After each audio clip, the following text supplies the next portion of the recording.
नमस्कार, हम दीपक सिंह। आज हम फेसबुक और यूट्यूब चलावत रहनिया। जब हम खोली नु तो कोनो न कोनो न्यूज़ चैनल के हम देखत नहीं कि वो अश्लीलता के ऊपर भड़कता, अश्लीलता के ऊपर अपन बात रखता। और जैसे सिंगर बड़े चंदन चंचल, बुलेट राजा के गाना हिट भरल ढोड़ी तनी चाट द, फिर तनी मनी ढील द ढोड़ी तनी चाट ल। और अभी एगो गाना शायद पटना उटना कुछ ये टाइप के गाना आयल बा चंदन चंचल के, तो ई गाना पर लोग टिप्पणी करता। ठीक बा, वो अश्लीलता कइले बा, मगर रउआ सबे न्यूज़ चैनल वाला जितना बानी सबे रउआ सबे वो गाना के बढ़ावा करतनी। आज वो गाना मिलियन में व्यूअर गइला के देन बा कि रउआ लोग ई गाना के इतना हाईलाइट कर देले बनी कि आज वो गाना मिलियन छुअता। ठीक बा, ओकर गाना मिलियन छुअता, छुए दिना। हमनी के इंडस्ट्री में नो कुछ निमनो गावे वाला लोग बालो, काहे ना उ लोगन के रोवा उठा के उ लोग के गाना के बारे में रोवा जिक्र करती, चर्चा करती तो ठीक लागित। कहला हम ये नहीं बोलत कि अश्लील गइले बटे तो बहुत निमन बा होकर हम पक्ष में बतियावत नहीं, ऐसन कोनो बात नहीं के।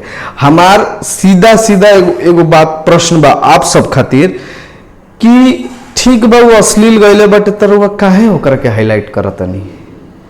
जे निमन गाना गइले बा वो कहाँ बा रोवा के पता बा? वो कहीं नहीं के, कोनो चर्चा में नहीं खे, कोनो न्यूज़ के चर्चा में नहीं खे। हम पर्सनली कम से कम 10 से 15 लोग, हम पर्सनली जहां तक हमारा अनुभव बा, जब जितना दिन से हम इंडस्ट्री में बानी, 10 से 15 लोग ऐसा हमारा संगे जुड़ल बा लोग जे आज तक ले असली गाना गईबे नहीं खे कैले लोग। वनी के यूट्यूब पर भी व्यूअर कितना जाला पता बा?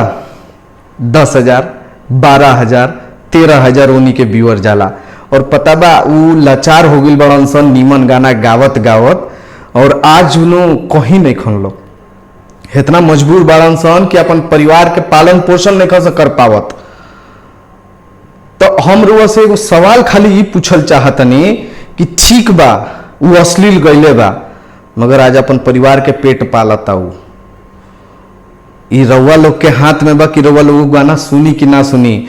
हेमे अश्लील हमनी के बानी जा, जनता जनार्दन अश्लील बा, जवन की गाना सुन के गाना के मिलियन में पहुंचावता। और जौन गाना गइले बा ओकर 10,000 व्यूअर बा, और वह पड़ल हो यूट्यूब पर रउआ जाके देख ली। तो भाई साहब हमारी ये गुजारिश बा कि ठीक बा, जवन गावता गावे दो, मगर रउआ सब बढ़ावा मत दो ओकरा के यार, मत ओकरा के न्यूज़ चैनल पर इतना हाईलाइट करो लो कि लोग मजबूरन जाके उन्हीं के गाना सुने पर मजबूर हो जाओ। कौनो चीज के एगो कायदा होला। आज के डेट में देखो न्यूज़ चैनल, न्यूज़ रिपोर्टर बनल और न्यूज़ चैनल खोल के चलावल आज के डेट में तो बहुत आम चीज हो गई बा।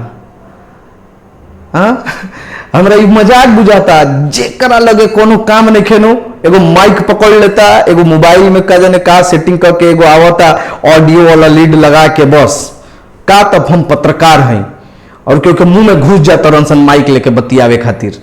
अरे भाई, जे अपना गाँव में पड़ल बा, जवन अश्लीलता के ऊपर एगो गाना नहीं खे गए, जवन साफ सुथरा गाना गावता होकरा घरे जा लोग यार।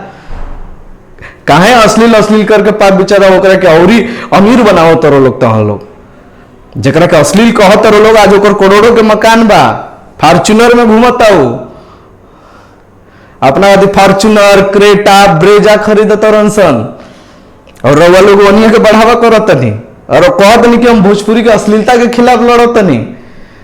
भाई रउआ लोग के हाथ जोड़ के विनती बा कि जौन साफ सुथरा और निमन गाना गावत रंसन उन्हीं के गावे दी, उन्हीं के तनी बढ़ावा दी और सपोर्ट करी। हम अश्लीलता के हम विरोध में बानी, हमेशा अश्लीलता के पक्ष में ना रहे नहीं हम। आज भोजपुरी में बहुत सारा फिल्म निकला था, रिलीज होता, पहले फिल्मों का दौर कुछ और रहा और आज के फिल्म के दौर कुछ और बा। चीज बदलता धीरे धीरे। रउआ और हम जे तरह शिक्षा धरती पर बढ़ता, जे तरह यूपी बिहार में अभी शिक्षा के महत्व बढ़ता हो, तरी हर चीज बढ़ी।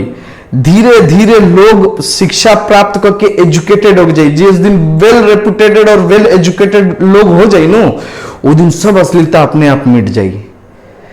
हम एगो और आखिरी बात रहुआ सबसे कहल चाहतनी कि देखिए, गूगल पर हमनी के सर्च मारम तो दुनिया के कोनो चीज मिल जाए। कोनो चीज मतलब कुछ हो, जैसे प्रोन साइड बा, आदमी अगर चाहे देखे खातिर तो खोल के देख ली, तो रखल बा, वो अश्लील है, मगर केहू खोल के ओकरा के देख सकेला। तो बस यही तरीयो गाना कुल बा, रउआ लोग खोलम देखम तो मिलियन में व्यूअर जाई, रउआ ना खोलम ना देखम तो मिलियन में व्यूअर ना जाई। हवा में तो मिलियन में व्यूअर ना होला, रउआ और हमरे वजह से मिलियन में व्यूअर होला, जनते नहीं देखेला। तो काहे रउआ अश्लील अश्लील करके और ओकरा के बढ़ावा देता नहीं।